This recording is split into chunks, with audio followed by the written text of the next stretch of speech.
A heads up for listeners. This episode discusses topics including mental illness, sexual assault, and suicide. I want you to remember the last time you were at the hospital. Maybe you needed to admit yourself for a broken bone, or maybe you brought a family member or friend to get treated. The last time I was at the hospital was for a UTI gone wrong. Yeah, my kidney almost failed. Now, I want you to remember leaving the hospital. You probably got discharged from the facility with some meds and or maybe a cast that fixed your bone. And sometimes they tell you to follow up with your general practitioner to make sure you're healing well. At most healthcare facilities, this is the norm. You, the patient, are at the center of it all. And the main goal is to get you better. But what if I told you that this isn't always the case? What if I told you that there are healthcare facilities that can inadvertently worsen your condition? I'm talking about the case of inpatient psychiatric care. Today, I'm featuring a special guest whose lived experiences might make you question the state of mental health care in the United States. From witnessing it from the sidelines as her father experienced bipolar disorder to experiencing psychosis and manic episodes herself, she found herself asking time and time again for help, only to walk away feeling disappointed, hurt, and abandoned by the system. Her journey is one that you'll be thinking about weeks after hearing her story.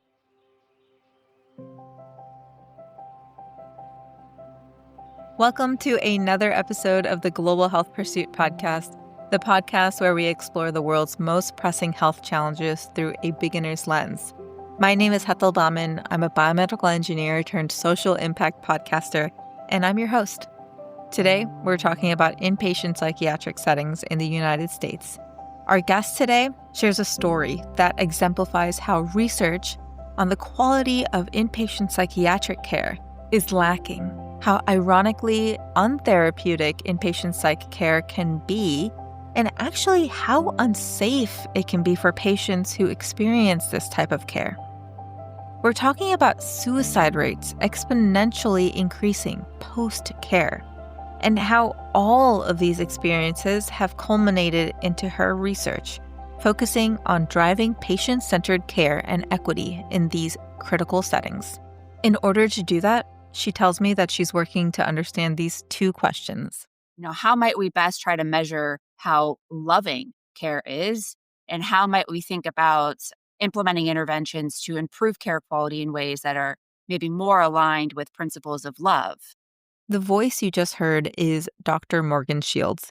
She's an assistant professor at Washington University in St. Louis, and she leads a lab dedicated to understanding how care quality varies in behavioral health settings beyond just clinical effectiveness.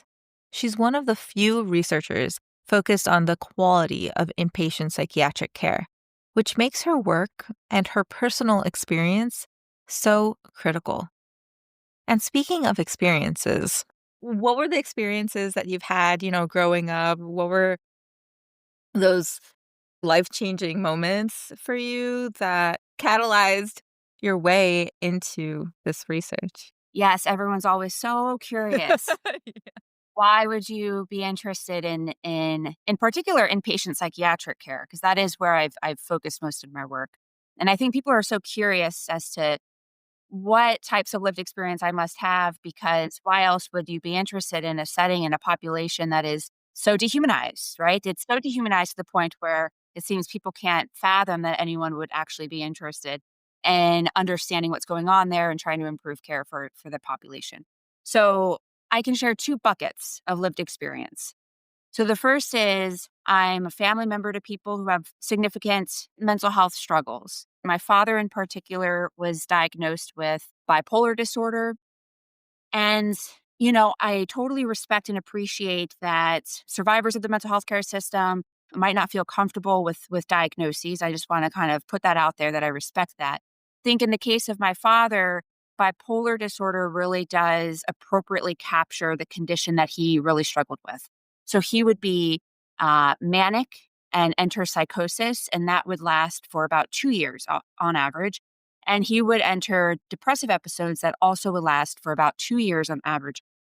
These are very significant, prolonged episodes, very disruptive. My father struggled with employment, so he experienced homelessness for most of my childhood.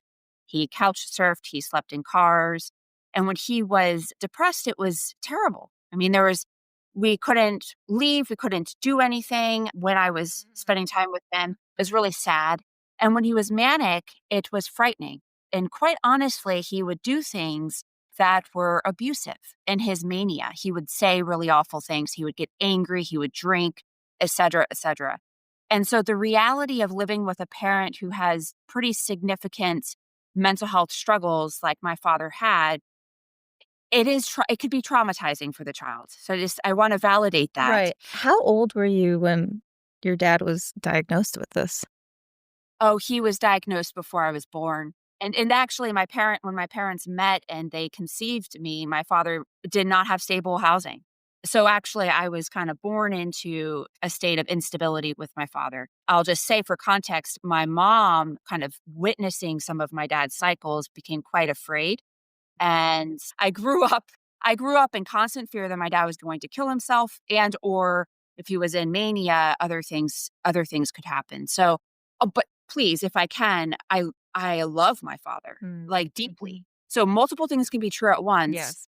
Who my dad was at his core was an incredibly loving human being. I mean, and brilliant. He was brilliant. He was funny, loving. He could get along with anybody. And so learned a lot from my father. I felt that he loved me deeply. And I'm so glad that I had him in my life. So a part of me is really glad that my mom sort of kept him around me. So, okay.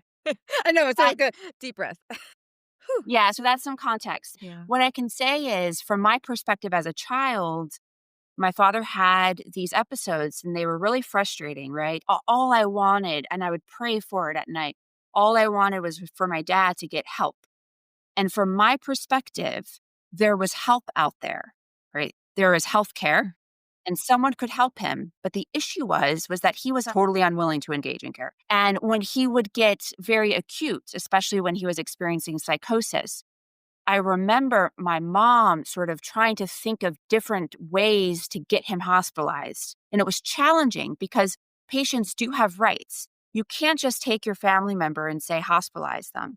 But that was frustrating to me as a child because then my father knew how to perform if he ended up at a hospital in a way that, oftentimes they would say, we can't do anything, and he would leave.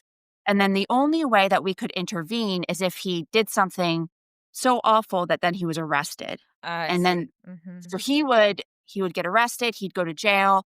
Sometimes my mom would leave him there for several months until he totally came down from his manic episode, had no access to alcohol or like stimulating Mhm. environments, and he would come down. So I viewed the hospital as almost like a savior. Like, if only, if only we can get him hospitalized, this hospital can save the day because they know what they're doing. They are skilled and competent. If only my dad would engage in the healthcare system, everything would be okay Mhm. because the care is there, the expertise is there, and the issue is my dad not wanting to engage. So that's part one, my first category. And then my second category of lived experience where things sort of shifted for me is I had my own lived experience of inpatient psychiatric care. Mm. And through those experiences, I then gained some insight into how non therapeutic inpatient psychiatric facilities can be and why it was that my dad was not trusting of healthcare providers and not willing to engage in care. Research shows that people discharged after inpatient psychiatric care experience a suicide rate within 7 and 30 days post discharge, estimated to be approximately 300 and 200 times the general suicide rate, respectively. These high suicide rates following discharge from inpatient psychiatry have led some researchers to hypothesize that psychiatric hospitalization might have an iatrogenic effect among some patients. Iatrogenic, meaning it's something related to an illness, In this case, suicide rates caused by the medical examination or treatment, inpatient psychiatry. Dr. Shields writes more about this in her 2023 paper, Patient Centered Inpatient Psychiatry is Associated with Outcomes, Ownership, and National Quality Measures. And I'll also link the paper in the show notes. The first experience I had was when I was 16. And I'll just give a warning to your listeners, although I sort of did just jump into some very light trauma. So just a little warning that there's going to be brief mention of sexual assault, but I'm not going to go into too many details, but I'm just going to, for context. So when I was 16, my mom's boyfriend actually raped me, and it was in a pretty horrific way and very scary. After that happened, I became very scared that he was going to kill me. And things kind of spiraled, and police and detectives became involved. And my life felt like it was totally out of my control. Something very scary and life threatening had happened. I'm having to do all of these interviews with investigators. Everything is very stressful. And I stopped sleeping. I barricaded myself in our bathroom to try and hide essentially every night. And I wasn't sleeping. And this whole series of events then triggered a manic episode. And so then I entered mania at age 16, which for me did include psychosis. Can you explain what that means, like psychosis? So there's usually a trajectory where you start with a little hypomania and it feels great. You don't need as much sleep. You're able to focus. You want to stay busy. You're cleaning a lot, maybe. You're very happy, and you're just a ray of sunshine. And you may actually be a very fun, good time for people, right? You may get annoying if you're like talking a lot. And so there are like social consequences to this. But generally, like hypomania, that beginning stage, feels good. If it then continues to escalate and you enter full-blown mania and you have psychosis that occurs, which tends to happen especially if you stop sleeping, right? If you stop sleeping in general, that's a risk. Then it can become quite darker. You might experience more agitation or anger. And yes, if you have psychosis, then of course there's paranoia. There could be delusions. So something, for example, that my dad experienced was feeling that we were part of a holy family, or that we were aliens. We had alien DNA, or that his dad was still alive on an island and that the government kept him alive. And these were very real to him. And I would say for me, when I experienced my episode, I also had very creative ideas of my reality that started to emerge, which, yeah, again, it was a coping mechanism, I think, for me when I was 16, because instead of being really devastated by what had happened to me, when I entered hypomania, it was, it's okay. I forgive my rapist. I love everyone. Wow. I didn't like go through a like, oh my God, I just went straight to, it's okay, everyone. Let's just love each other. Life is beautiful. Let's just be family. It's almost like that toxic positivity, like Yeah. yeah. I was institutionalized at 2 different places. One place ended up shipping me to another place because I was so manic. And I'll share one story from this episode. How long was this episode? Oh, I don't know, maybe a couple months, which is interesting. So it's very different than my dad, who kept sort of experiencing these cycles his entire life. And they're very long. I'll share a story that sort of captures how the healthcare system tried to support a 16-year-old girl who had just been raped, right? So for some imagery, I want people to know that I still had my rapist's hands as bruises on my thighs, and I was strip searched. And I remember the woman saying, "Where are those bruises from?" And I said, "Well, I was raped a couple weeks ago, and I'm standing there naked." So you enter. This is not everyone is strip searched, but I was. Then she allowed me to put on a hospital gown, which was very nice of her. Now I'm a little manic, right? And I'm like all about loving people, right? So there was a 9-year-old boy who was crying. He was crying. He missed his mom. He just kept saying, "I really want to see my mom." There was a frontline staff person, a nurse or a tech, who, by the way, had, when I first got there, made fun of how small my breasts were. Okay. Which is like, yeah, strike one. Strike one. Yeah. Whoa. Then he starts yelling at this little boy and says, "You need to stop crying. You should have thought about missing your mom before you hit your sister." And then he told this little boy, "You need to man up."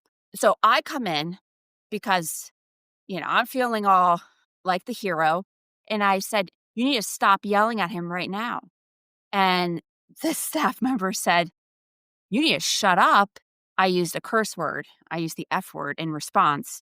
He then said, if you curse at me one more time, I'm going to call in backup." So I did. I said, "F you." Just to be clear, I was not violent.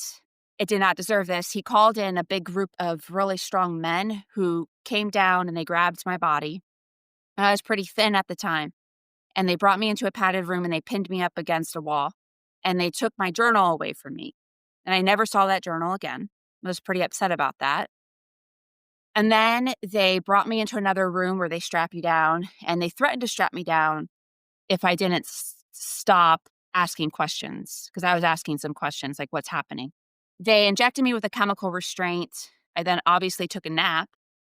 When I woke up, as part of my punishment, I was not allowed to wear my clothes.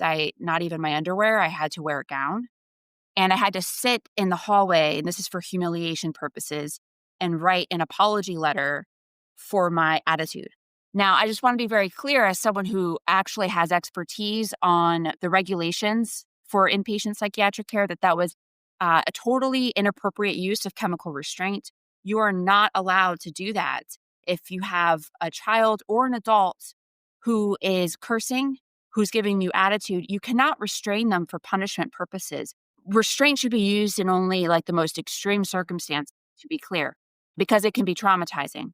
In extreme circumstances, like examples of that would be Well, you have a patient that's so agitated, they pick up a chair and they throw it. I mean, there's like got it. clear evidence that they're about to cause harm to people or to themselves. Oh, and then I lost access to visitation. So I wasn't allowed to see my parents. They were the entire time I was hospitalized. My mom could not access anyone at the hospital. So my mom didn't know what was happening. I actually, because I had been transferred from another facility to this place, and she was unable to speak with anyone about what was happening to me, when I was going to be discharged. And so that was really upsetting from a family member perspective. You can imagine being the mother in that situation and feeling like pretty out of control and no way to get your kid out. Right. You're sort of trapped there until they decide that you're ready to be released. Needless to say, I did not find that experience to be therapeutic. I had just been raped, and that was a precipitating factor, trauma. And I was restrained by really strong men. A big group of them pinned me against a wall. My clothing was removed, Right. and I was humiliated and blamed. So, really upsetting. And so I was 16. There you go. I got my first dose of lived experience in my skin. Now I have lived experience as a family member. And now I totally get why my dad did not want to go to the hospital. Right. And so I'm like feeling less resentful. I'm feeling like a little bit more of a kinship sort of with my father. Now, flash forward to age 20, and this was 2010. Okay. So not that long ago. As you know, at this point in time, I was living at my mom's house in Florida, in South Florida. And my father was in a manic episode at this time, for context. And it was stressful for our family, but I tried to be a supportive daughter during this time. So I would try to like meet him places, and I started taking Vyvanse, which is sort of like Adderall, which was a bad decision. Maybe I should have known that taking a stimulant maybe wouldn't go well with my biology. I mean, you're young, right? Like, you don't know all of this stuff. It's like, how I are you know. supposed to know all of that? And I was struggling with attention because I was taking classes at a community college. I was trying to work at the mall, which was really far away. And then I was trying to support my father, and it was very stressful. And I was trying to get through a math class. It was just really hard to focus. I thought I must have ADD or something. And so I get prescribed Vyvanse. I take it and I stop sleeping. And then here we go. So this is lesson learned. I will never take Vyvanse again. I entered an extremely scary manic episode with psychosis. I needed some sort of emergency intervention. I did. And actually, we did go to the hospital. I went to the hospital voluntarily with my mom. My mom said, wouldn't it be good if you could go to sleep? And I said, absolutely. For those of you who don't know, Vyvanse, otherwise known as lisdexamfetamine, is a central nervous system stimulant and affects the chemicals in the brain that contribute to hyperactivity and impulse control. It's used to treat patients with ADHD or attention deficit hyperactivity disorder. One of the side effects is that it may cause new or worsening psychosis, unusual thoughts or behavior, especially if there's a history of depression, mental illness, or bipolar disorder. And you didn't sleep at all? No, I was like not sleeping. And the thing is that eventually the psychosis, like I started being afraid that our house was going to fill with gas and that people were watching us through these mirrors. And it was really hard to go to sleep because I kept thinking about how it was filling with gas. And then my thoughts were racing and racing. And I'd go off on these missions where I felt like these spirits were pushing me to do certain things and I had to just do it no matter what. So, like, I would go to hotels and say, "Can I swim in your swimming pool to be baptized? Is this like holy water?" Wow. So, or I hitchhiked. I went to the Hard Rock once with no money and got up on the stage with some musicians and started like praying to gods. And then security said, "You cannot be up there." And I'm like, "Oh, yeah, I totally understand." I was a very peaceful, by the way. I was a very peaceful, docile person, but like I was putting myself in harm's way, like significantly. And then it kind of escalated into a pretty serious episode. But what I'll say is, I ended up going to the hospital on a voluntary basis and it didn't actually help me. And there was no follow up care post discharge, How long were you in the hospital for at that point? probably only a week. Okay. Then it escalated, and then I ended up at a train station completely naked, and cops were called, and cops brought me to the hospital again. I won't go into the details of all of that, but I was completely naked, just to say. Things were pretty extreme, and they brought me to the hospital. I was petrified. And I then at one point I asked a psychiatrist because I'm thinking that people are out to get me, like, It sounds almost like schizophrenia. well, I mean, that's the confusing part with bipolar disorder or these sorts of manic episodes that have psychosis. So there's psychosis, but the psychosis is really only there when the person's in mania and Right. they're not sleeping. Mm. So, but yes, I mean, absolutely. I feel like I have a lot of ability to empathize with people who have a schizophrenia diagnosis, right? Because for me, what I always reflect back on is mostly what I was experiencing was absolute terror and fear. And the opposite of what I needed was to aggravate my terror, right? And so I asked this psychiatrist in the hospital, and I was obsessed with Michael Jackson at the time, and he had died a year Mhm. before. And I said, "Are you going to kill me like you killed Michael Jackson?" And I just to emphasize, I was pretty calm. And I said a silly thing, but guess what? We're in a psych facility. Everyone's saying silly things. If there's any place that should be able to handle people saying silly things, it's a psychiatric facility, Mhm. right? Mhm. So I said a silly thing. Really needed reassurance. Instead of reassurance, he said, "That's it." And maybe because I used the word kill, I'm not sure what happened there. He called in the backup. Why is there I don't know why there's backup, I These like security, these big, strong security men. And they come, and there's a woman involved too. And they grab my body again and they pin me down on a table. And they inject me with something in Mm. my butt. And I said, "What are you giving me?" And this woman said, "You know exactly what you're getting." And so from my perspective, I thought they were killing me. So I thought, "Oh, it's lethal injection." So then they put me in a cell. It literally was like a cell. And I'm now convinced that I've been given lethal injection. So I don't want to die. Just to be clear, at no point has my lived experience and myself being hospitalized involved suicide or suicidality. It's kind of been the opposite, where I've been so afraid that I'm going to die. So I'm in there and I'm like, I don't want to die. I start doing jumping jacks. and to keep my heart rate up. Mm. And then I'm slowly kind of fading. So I lay down and I say some pretty deep prayers. And I basically give up. I'm like, I just have to let my spirit go. And that's it. And I started hearing like Tracy Chapman music. She's not dead, but I started hearing her music and I thought, well, that's my cue to die. I didn't die. I woke up. But here's the thing. Even though I know now that I didn't die, my body lived through the terror of thinking that I was dying. And that has caused me significant pain. I have developed PTSD from that episode that, I mean, I have to say, it has disrupted my life. Like, it is something that I still manage, this sort of sensation, these flashbacks to this sensation, this fear that I'm dying.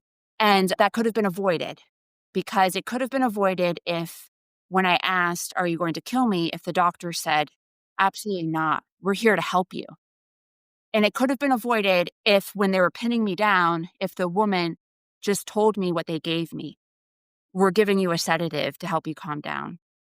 And nobody answered my questions both times. Instead, they answered my questions with violence, and it caused a lot of harm. And I find it quite upsetting that this is what we call treatment in our country, that this is how we are supporting people who are in a state of crisis. For me, I was really scared. The opposite of what I needed was to be terrorized even more, right? And that was my fear. Stay tuned. We've got more after this quick break. Did you know your wallet holds more power than you think? If you're enjoying this podcast, I've got another podcast I think you'll absolutely love. It's called Progressive Pockets, and it dives into how we can use our spending to shape the world we want to live in. Gigi, the host and a new friend of mine, does an amazing job of breaking down how our everyday purchases, whether it's buying groceries, investing, or choosing where to shop, can actually make a difference. In every episode, she shares small, actionable steps to meet you where you are and help you become more intentional about aligning your money with your values. I especially love the episodes where she digs into how different demographics of people spend their money. She even has episodes breaking down the spending of major celebrities like Chrissy Teigen and Taylor Swift. Once you're done with this episode, check out Progressive Pockets wherever you get your podcasts. Find a link in the description below. Now back to the episode. Wow. Throughout these years, you touched on the inpatient psych experiences. Have you had a therapist that you used to go to weekly? Did you experience any of that? You would hope, right, that after all of that, I would have had access to high quality mental health care. At the time, we didn't have health insurance. So that's some context. This was before the ACA. Some of the provisions of the ACA went into effect. So I didn't have health insurance. I started seeing my dad's psychiatrist. So there was some medication management immediately after, but no therapy, no psychotherapy. I eventually moved to Kent, Ohio. From South Florida, I moved to Kent, Ohio to go to Kent State. And I can say that I struggled a lot when I transferred to Kent State because I kept having these flashbacks and I kept having these episodes of panic where I would feel like I'm dying. And I would text my really good friend, Kelsey, actually. And I'd say, "Kels, I feel like I'm dying. Do you think I'm dying?" And they would say, "You're not dying, dude." And I'd say, "Okay, thanks." It was almost like an OCD thing. Like, I'd get an overwhelming flashback and I would need someone to reassure me that I'm not dying. This was happening. I was having this flashback. And Kel said, "Why don't you go to your campus mental health center? They can help you." And I was like, brilliant idea. So I go, and this man, he meets with me and he says, "You need to go to this other place on the other side of campus." And I said, "Okay, I really want help." So I walk to the other side of campus and this woman greets me and I go into her office and she has like an emergency session with me. Mm-hmm. And I started explaining what happened, right, in Florida at age 20. I started explaining all of it and then the trauma of it, and then I'm getting these flashbacks. And maybe I overwhelmed her, you know, and she didn't really know what to do. Because this was a on-campus thing, right? So I imagine the things that she usually deals with is like, "Oh, I failed my exam and I feel really depressed," or something like that, or Or yeah, exactly. This is a national issue on college campuses is their inability to support students who have mental health conditions or crises. But that's like another conversation. according to an article by the National Education Association, 90% of counseling center directors reported an increase in students seeking services. Now, this was before COVID-19, and at that time, most of the wellness centers had waiting lists with timelines of several weeks to see an in person counselor. Because of the demand for services, these counselors faced burnout, which then ultimately led to the rate of turnover to rapidly increase. The article even mentions that some colleges have sought to cut spending by cutting counselors' jobs and outsourcing the work, which then led to faculty and adjuncts having to pick up the load when they aren't even trained in counseling. It seems like a mess. So she then calls paramedics on me, and the paramedics come, and I called my mom actually, and I was like, "Mom, I'm really scared. I went to get help," and she called these paramedics, and my mom just said, "Stay really, really calm, Morgan." Now, even my mom now knows the hospital is not avoid going there. And so I stayed really calm, and I answered their questions, and they turned around to the therapist and they said, "We cannot take her anywhere. She's totally fine." And so then the therapist became frustrated and decided to call police. I'm just so like mind blown right now because it's like why would she like did she feel that you were a threat to her? For me, I was telling my story. Like, Right. these are the things that have happened, and I don't know if it was, like, by sharing with her the capacity of where my brain could go in terms of psychosis, where she felt like, "Oh, there's something might be happening with you."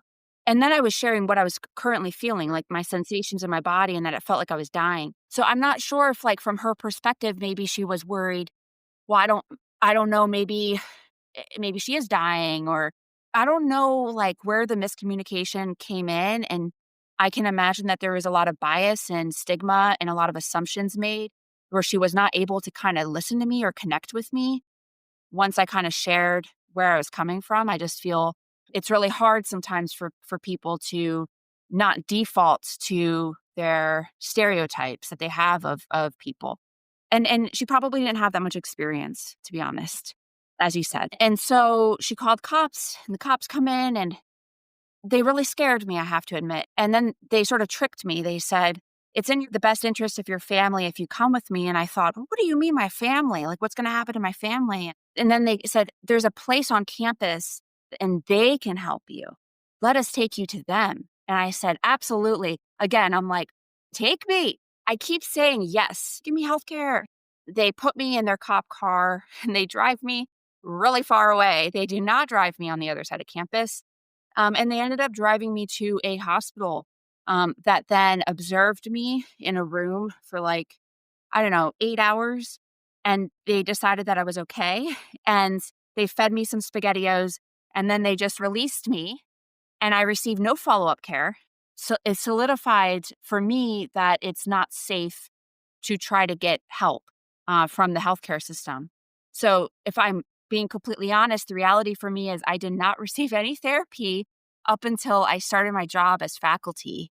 Wow. That's when I decided, okay, now I can try and get some therapy and process things. And maybe the fact that I'm faculty will help prevent some of these bizarro, like discriminatory assumptions about my capacity to live a productive and happy life and who I am. But yeah, I love to come on here and say, "Oh, go reach out for help. There's help there." But for me and my lived experience, I did try to reach out for help many times. And for me, each time I tried, it was quite traumatizing.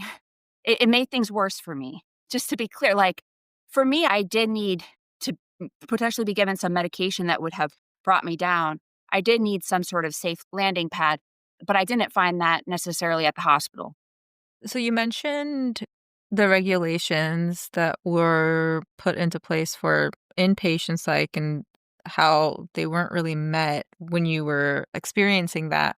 And then you say, "I wish I got the high quality mental health care that was, outpatient kinda setting." Explain the difference between, like, why the quality and safety seem so different, when it comes to inpatient and outpatient settings.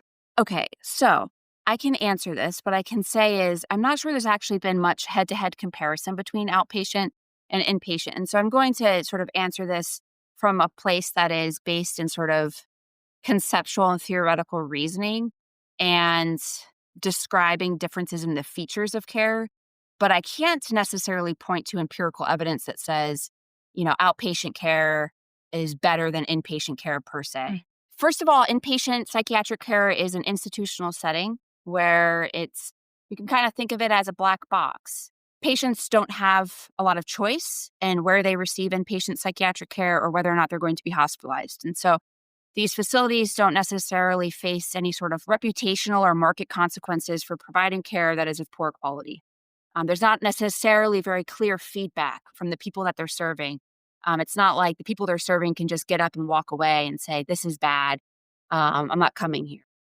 And because it's inpatient psychiatric care, unfortunately, it means that families do not have easy access to patients when they're hospitalized, as they might have in other hospital settings, but also certainly in outpatient settings. In outpatient settings, a patient comes and then they go home. Right. They're not trapped there.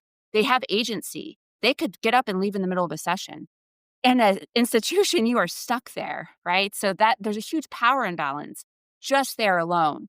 Lack of choice, where you go, whether you go, and when you leave. And your family can't easily visit. They can't easily observe what's happening or advocate for you. If you're in a psych facility, it's assumed that your perception of reality must be a bit distorted.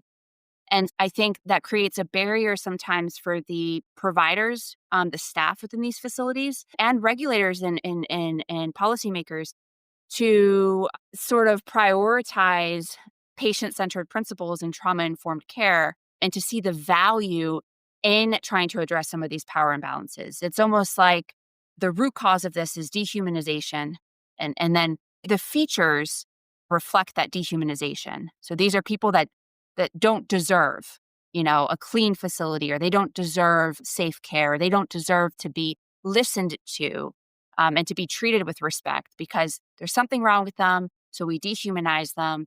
And that way we don't have to feel bad about ourselves for providing care that's not that great.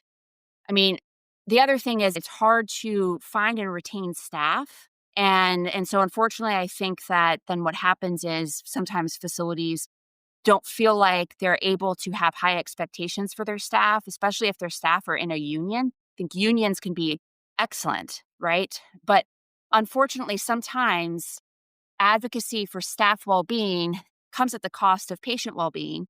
I don't think it has to. If you actually implement trauma-informed care models, there's empirical evidence for this. They benefit both patients and staff. If you de-escalate, if you treat patients with respect and dignity, there's going to be less conflict. Right. There's going to be less restraint episodes. Staff are not going to be injured as much. It's a win-win. But unfortunately, staff and maybe unions view efforts to reduce the use of restraint and seclusion as threatening to the frontline staff. It's sort of potentially reducing a tool at their disposal to protect themselves. So there are these sort of competing forces where sometimes, or maybe oftentimes in these facilities, there's an us versus them mentality that Mhm. develops. Staff versus patients. And staff, by the way, often don't ever see patients recover. They are just constantly seeing patients in a state of crisis. So they may not know their capacity to recover. And it's this very dehumanizing view of patients. And there could be moral injury where, they're in these facilities and they may not feel that great about having to restrain a person. I Mm. mean, who would feel good about that? And so in order to feel okay about it, unfortunately, sometimes what develops is this a dehumanizing perspective of the patient. And then, of course, burnout leads to that as well. Staff don't feel supported or well paid, Right. etc. So it's staff against patients, and then it's administrators against payers and regulators. And so whenever a payer or regulator says, we want to try to improve accountability, we want to measure this better, or we expect you to do something better, unfortunately, then providers feel threatened. You're not paying us enough. Right. You don't know how hard it is to treat these patients. They're just so complicated. Patients are just constantly being thrown under the bus. Then there's that tension between leadership, the providers, and the payers and the regulators. There are places in the world, and I love to kind of go on and on about it, but there are places in the world where they have almost totally deinstitutionalized their population, where maybe they have just a few psych beds in their entire sort of proximity. They buy into a value of rights-based, person-centered, recovery-oriented. What seems to support the viability of these approaches is an environment where everyone sort of buys into those values and those principles, a strong social welfare state where you don't have people experiencing homelessness. Unfortunately, the healthcare system does end up absorbing a lot of the failures of the rest of our social fabric and our services. So in these places, they have strong social welfare system. People are not struggling to live. They have community like clubhouses Mhm. where people with mental health conditions can go. They have agency in how the clubhouse is managed. They work, they are respected, and there's accountability and there's value in accountability. And if someone does have a crisis, they try very hard to negotiate with the person. You know, well, what if, can we take you to so and so and see if we can try this medication? And if they refuse, then it's okay. Well, what about it's a constant negotiation and relationship building and trust building. As opposed to being pinned down and then Yes. Mm. And then what happens is the folks with mental health conditions really trust the system. They've developed trust, they developed relationships, and then they're more likely to maybe go along with some of the suggestions in the future because they have been shown dignity in the past.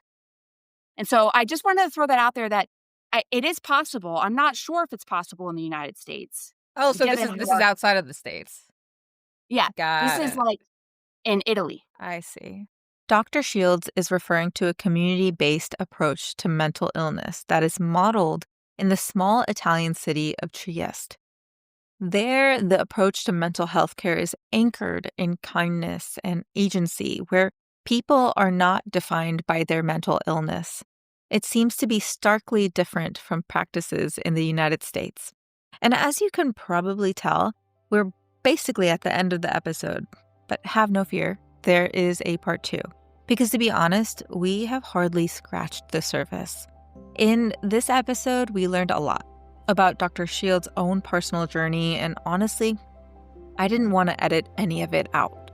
There were some hard truths that were told. Living with someone with bipolar disorder is one thing, but then experiencing the state of inpatient psychiatric care herself was eye-opening and made her empathize with the way that her father was treated. There's a lot of work to be done. Next week, we'll be diving into the polarizing ideas that people have around how to reform inpatient psychiatric care in the US, how we can improve accountability within these settings, the differences between for-profit and non-profit psychiatric facilities, and finally, what Dr. Shields has found in her research of it all. Thanks for listening to this episode. If you have any questions for Dr. Shields, make sure to comment them down below if you're listening on YouTube or Spotify, or shoot me an email at hethel@globalhealthpursuit.com. Learn more about Dr. Shields by checking out her research at Washington University in St. Louis. All of the links and information is in the show notes. Make sure to hit subscribe or follow and leave a review if this episode resonated with you. I'll see you in part 2.